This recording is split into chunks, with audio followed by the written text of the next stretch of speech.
vous retrouvons avec le même plaisir au rendez-vous de ce face-à-face où nous recevons pour vous Robin Acrobatie. Robin Acrobatie, bonjour.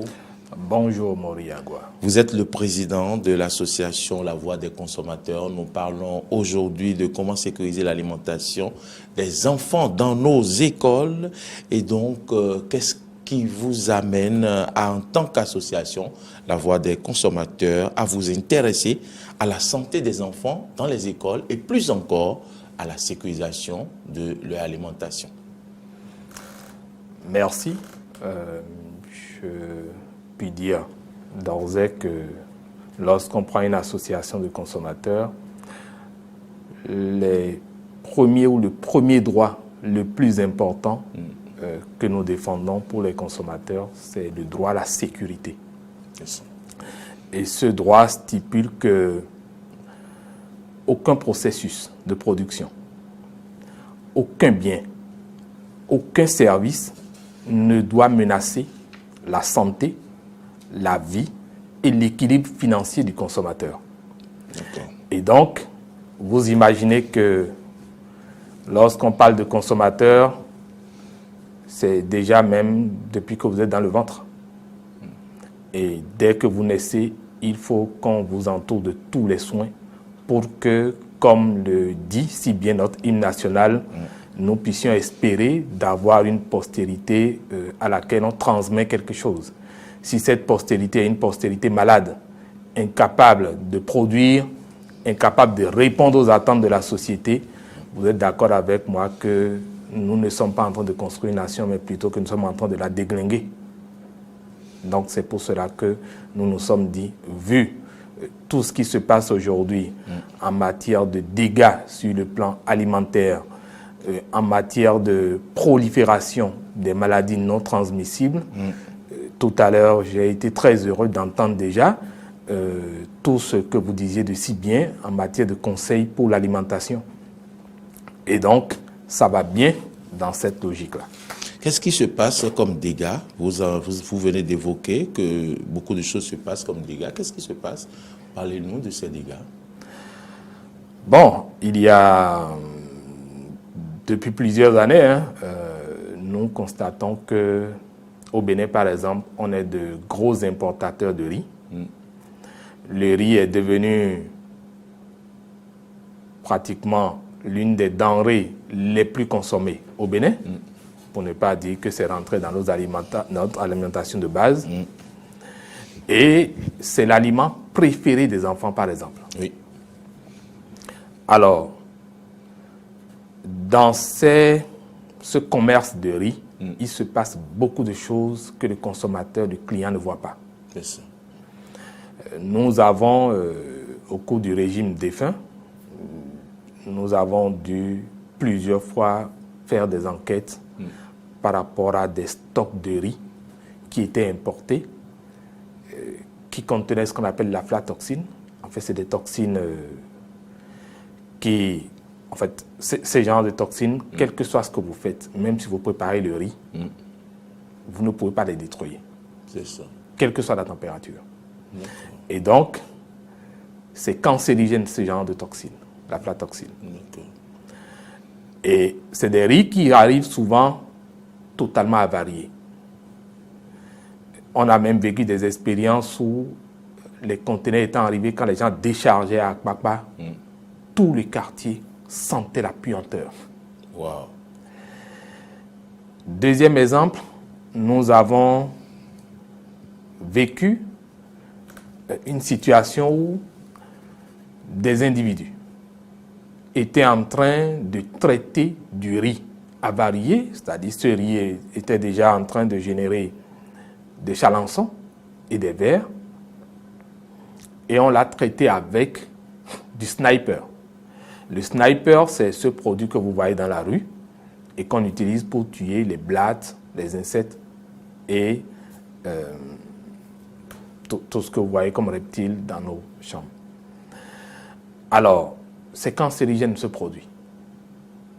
Mais on l'a utilisé pour traiter un riz. Comment est-ce que vous, Maury, lorsque vous rentrez dans la rue, vous pouvez savoir que le riz qui vous a été présenté dans un restaurant ou dans une gargotière ne contient pas ce produit-là. Et troisième exemple, pour finir, nous avons préparé du riz acheté sur le marché. Et ce riz préparé, on l'a enfermé. En fait, on a constaté d'abord que ça avait une caractéristique un peu pâteuse. Elle était trop tendre.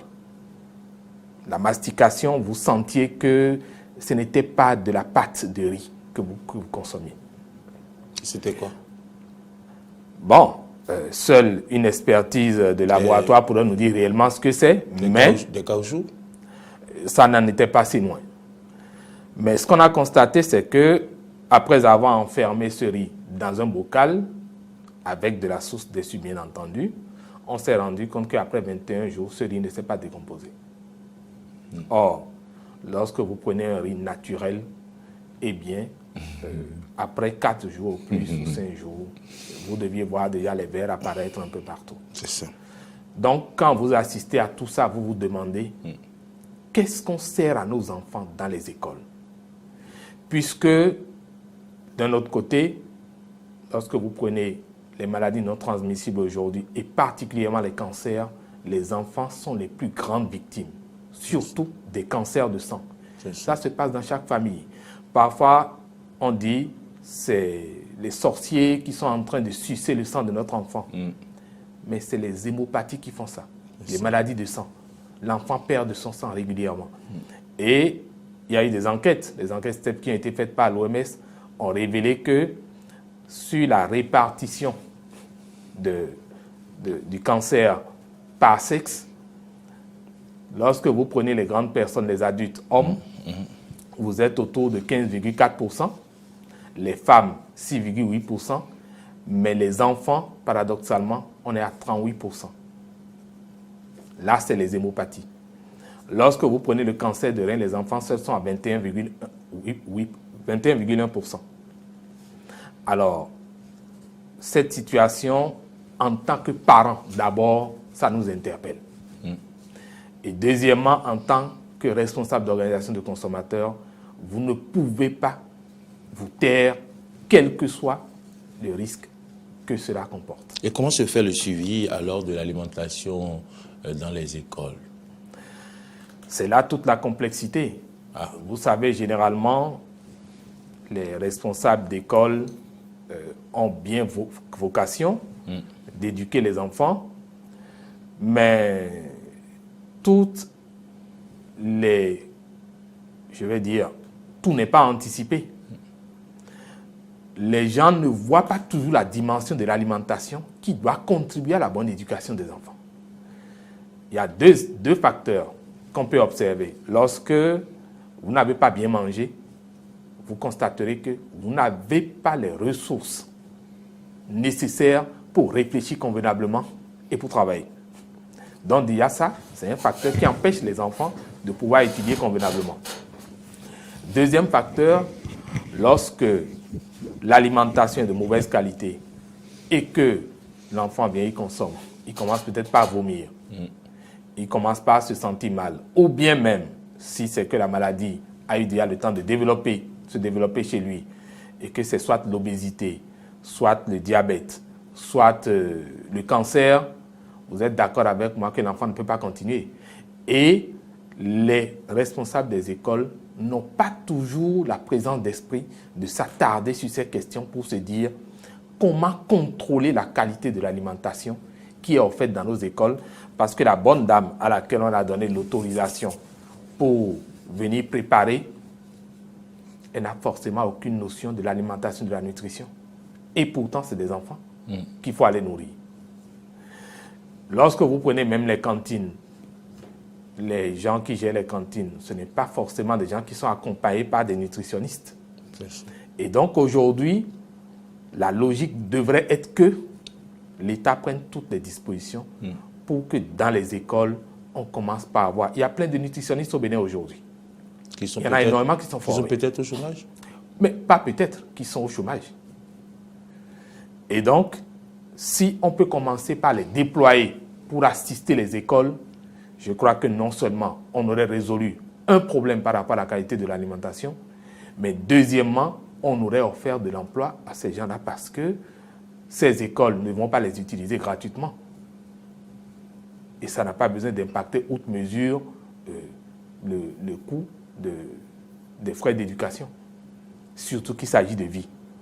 Donc pour nous aujourd'hui, il s'agit de tirer suffisamment la sonnette d'alarme pour que chaque parent se reprenne et se rende compte que nous sommes nous-mêmes en train de détruire la vie de nos enfants.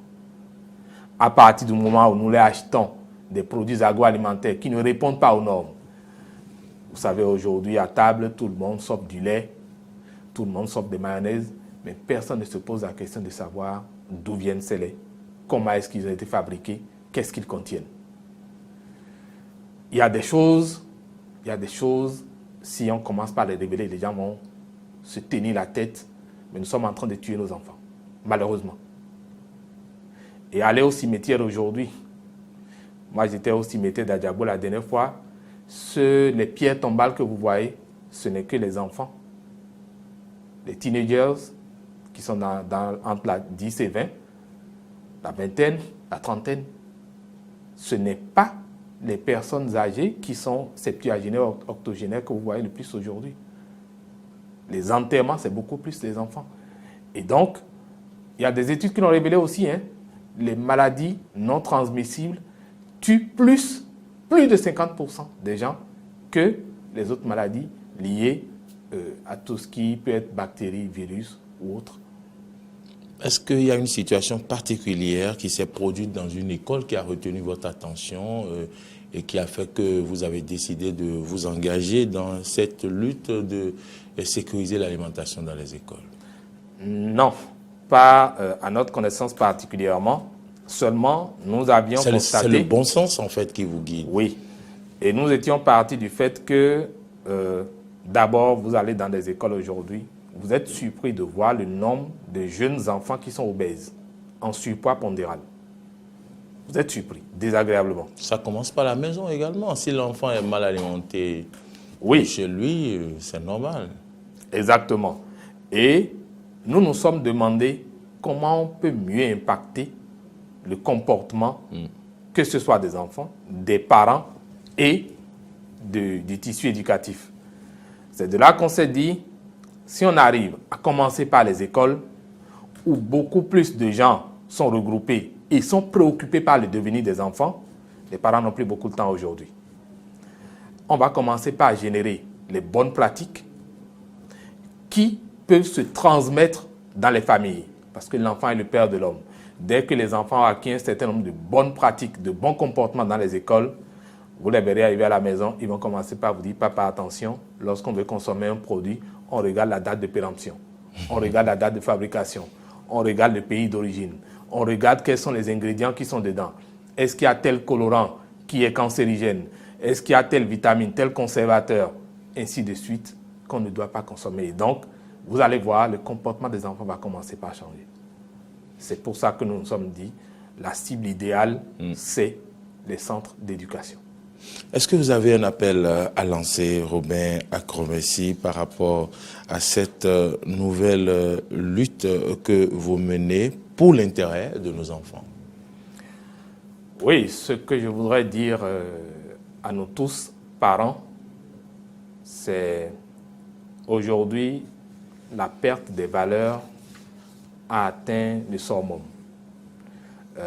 Pour gagner de l'argent, parfois on est prêt à tout. Même si par l'alimentation, on peut rendre les gens malades, même si par l'alimentation, on peut détruire la vie des gens, parfois on y va à volo. Et la responsabilité de nous en tant que parents, nous en tant qu'éducateurs, nous en tant qu'hommes des médias, notre responsabilité est très importante. Nous devrions tous nous engager pour que la protection de la santé des enfants, la sécurisation de l'alimentation de nos enfants devienne une priorité. Et nous, en tant qu'organisation de consommateurs, vous savez, nous le faisons simplement par passion. Nous n'avons pas de ressources particulières pour le faire.